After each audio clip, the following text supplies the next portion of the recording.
Дуанын кабыл болушу 3 түр менен билинет. Биринчиси, сен сурайсың да Кудайдан. Сураганыңы өзүн берет.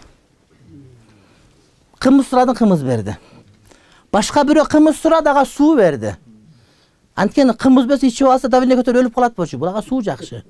Ошого ага өзүнө жакканын билбейт дагы, жакканын Кудайын билет да. Сен кымыз сурадың, өзүнчө кымыз жыргайын дедиң. Жок, сен суудан жыргайсың деп буга жанагы жумгалдан чыккан суудан берди. Отетиги эмелеген суудан берди.